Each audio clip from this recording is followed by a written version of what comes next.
ஆண்டவரும் இரட்சகருமான இயேசு கிறிஸ்து நாமத்தினாலே அனைவருக்கும் என் அன்பின் வாழ்த்துக்களை நான் தெரிவித்துக் கொள்கின்றேன். இந்த நாளிலே நாம் தியானிக்கும்படியாக கொடுக்கப்பட்டிருக்கிறதான வேத வசனம் 1 கொரிந்தியர் 1ஆம் அதிகாரம் 25ஆம் வசனம். அதற்கான தலைப்பு மனித ஞானம் அல்ல, தேவ ஞானமான சிலுவை. The cross is not God's wisdom but human wisdom. சிலுவை கிறிஸ்தவத்தின் அடையாளமாக இருக்கின்றது. இதிலே சிலுவை என்பது மனித ஞானமா இல்லை தேவ ஞானமா என்ற நாளிலே சிந்திக்க இருக்கின்றோம். அனைவருக்கும் நன்றாக தெரியும், தேவ ஞானம் என்பது மனித ஞானத்தை விட மிக மிக பெரிய விஷயம். உலகத்தின் ஞானமும் தேவ ஞானமும் வேறு வேறு விதமாக இருக்கின்றன.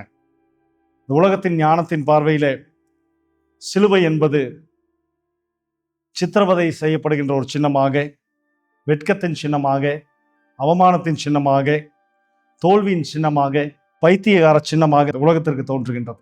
ஆனால் தேவனுடைய பார்வையிலே சிலுவை என்பது வேறு. தேவனுடைய பார்வையிலே it's a symbol of salvation. ரட்சிப்பின் சின்னம், மீட்பின் சின்னமாக, நம்பிக்கையின் சின்னமாக சிலுவை இருக்கிறது என்பது மறுக்க முடியாத உண்மை. கொடுக்கப்பட்ட இந்த வேத வசனத்தின் அடிப்படையில் 2 காரியங்களை உங்கள் முன்பாக வைக்க விரும்புகின்றேன். 1 கொரிந்தியர் 1ஆம் அதிகாரம் 25ஆம் வசனம் சொல்லுகிறது, இந்தப்படி தேவனுடைய பைத்தியம் எனப்படுவது மனுஷருடைய ஞானத்திலும் அதிக ஞானமாயிருக்கிறது, தேவனுடைய பலவீனம் எனப்படுவது மனுஷருடைய பலத்திலும் அதிக பலமாயிருக்கிறது.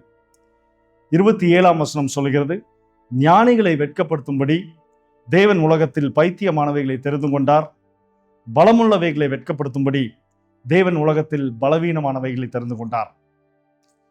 2 தலைப்புகளுக்கு இந்த நாளிலே சிந்தனையை நான் செய்ய விரும்புகின்றேன்.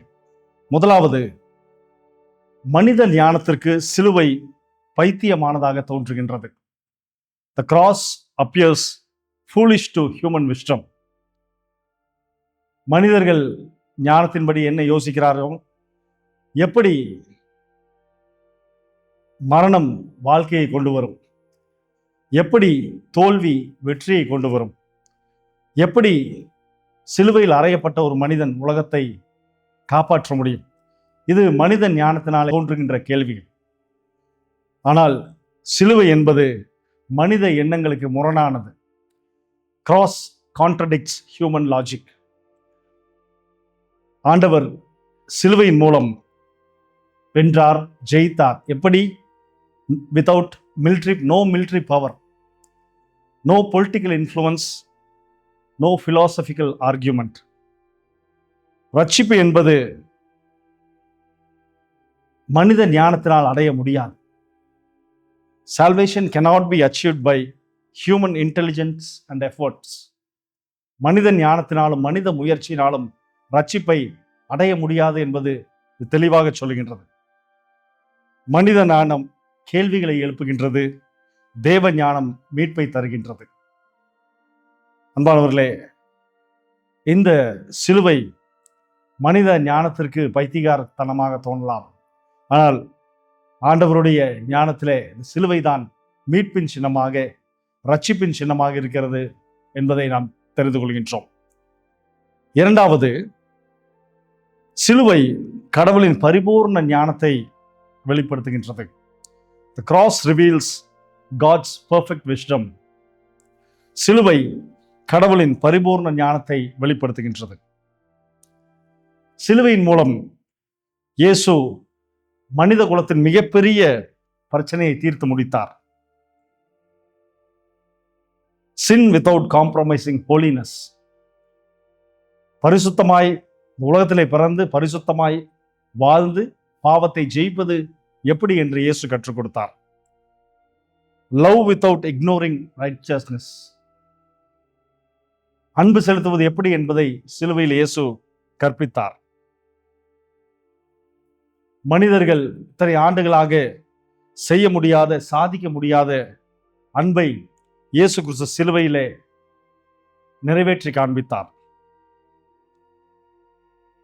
சிலுவையிலே ஆண்டவர் வெற்றியை பெற்றார். இது இயேசுவின் பூரண ஞானத்தை வெளிப்படுத்துகின்றது. கடவுளின் பூரண ஞானத்தை வெளிப்படுத்துகின்றது.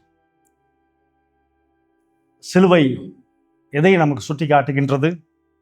பாவம் பெரிது என்பதை சிலுவை நமக்கு சுட்டி காட்டுகின்றது. அன்பு மிக பெரியது என்பதை சிலுவை நமக்கு சுட்டி காட்டுகின்றது. கிருபை இலவசம் என்பதை சிலுவை நமக்கு சுட்டி காண்பிக்கின்றது. ஒருவேளை இந்த ஞானம் மனிதனுடைய எண்ணங்களுக்கு மேற்பட்டது. எந்த மனிதனாலும் இப்படிப்பட்ட ஒரு ஞானத்தை செயல்படுத்தவே முடியாது. கடைசியாக, ஒருவேளை இந்த நாளிலும் மனிதனுடைய ஞானம் என்பது ஒன்றுமில்லை, ஆண்டவரின் ஞானம் இந்த உலகத்தை உண்டாக்கினது. இந்த உலகமே ஒரு மிகச்சிறந்த எடுத்துக்காட்டு. ஆண்டவருடைய ஞானம் என்பதற்கு மிகச்சிறந்த எடுத்துக்காட்டு இந்த உலகம். இந்த உலகத்தில் உள்ள அழகிய கடவுள் படைத்த ஒவ்வொரு படைப்பும் ஆண்டவரின் மிகச்சிறந்த ஞானத்தை வெளிப்படுத்துகின்றன. இன்றைய சூழ்நிலையில் பார்க்க வேண்டும் என்றால், இந்த ஆதார் கார்டு நம்ம எல்லாரும் வச்சிருக்கோம். ஆதார் கார்டில் நம்ம டெஸ்ட் பண்ணும்போது பார்ப்பாங்க, கண்ணின் கருவிலையும் கைரேகையும் ஒரு மனிதனுக்கு இருப்பது போல வேறு எந்த மனிதனுக்கும் இருக்காது என்று சொல்லுகிறார்கள். யோசித்து பார்க்கலாம், உலகத்தில் எத்தனை கோடி மனிதர்கள் வாழ்ந்திருக்கிறார்கள், வாழ்ந்து கொண்டிருக்கிறார்கள், வாழப் போகிறார்கள். அத்தனை பேருக்கும் தனித்தனியான கருவிழிகள், தனித்தனியான கைரேகைகள். இவ்வளோ பெரிய ஞானத்தை யாரால் படைக்க முடியும்? இவ்வளோ பெரிய ஞானத்தை யாரால் செயல்படுத்த முடியும்? ஆண்டவர் மட்டுமே அதற்கு தகுதியானவர். ஆண்டவர் மட்டுமே அவருடைய ஞானத்தை இவ்வளவு அழகாக வெளிப்படுத்தியிருக்கின்றார். 3 காரியங்களை சொல்லி நான் முடிக்கின்றேன். சிலுவை என்பது இன்னலா இன்பமா என்று கேட்டால் சிலுவை இன்பம்தான். சிலுவை என்பது சாவா சரித்திரமா என்று கேட்டால் சிலுவை என்பது சரித்திரம்தான். சிலுவை என்பது ஞானமா நாணமா நம்பிக்கையா என்று கேட்டால் சிலுவை என்பது நம்பிக்கைதான். மனித ஞானத்தினால் எதை வேண்டுமானாலும் சாதிக்க முடியும் என்று நாம் நினைக்கலாம். ஆனால் ஆண்டவருடைய ஞானம் என்பது வெரி பிக் என்று சொல்வார். நாம் நினைத்து கூட பார்க்க முடியாத அளவிற்கு கடவுளுடைய ஞானம் இந்த உலகத்தில் இருக்கிறது. அதைத்தான் அவர் சிலுவையிலே அன்பாக வெளிப்படுத்தியிருக்கின்றார். இந்த நாட்களிலே ஆண்டவரின் ஞானத்தை நாம் பெற்று அவர் கொடுக்கின்ற சிலுவையின் நம்பிக்கையை பெற்று வாழ கர்த்தர் நமக்கு துணை தருவாராக. ஜெபம். அன்பின் நல்ல ஆண்டவரே, மனிதருடைய ஞானத்தினால் இந்த உலகத்தை நாங்கள் வெற்றி கொள்ள முடியும் என்று நாங்கள் நினைக்கின்றோம். எல்லாவற்றையும் சாதிக்க முடியும் என்று நாங்கள் நினைக்கின்றோம். ஆனால் சிலுவையின் அன்புக்கு முன்பாக மனித ஞானம் ஒன்றுமில்லை என்பதை நாங்கள் நினைக்கின்றோம்.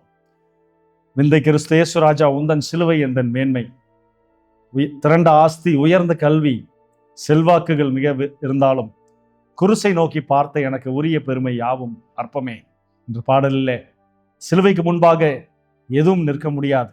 எந்த மனித எண்ணங்களும் ஞானமும் அதற்கு முன்பாக ஒன்றுமில்லை என்பதை இந்த நாள் வசனங்கள் எங்களுக்கு உணர்த்துகின்றது.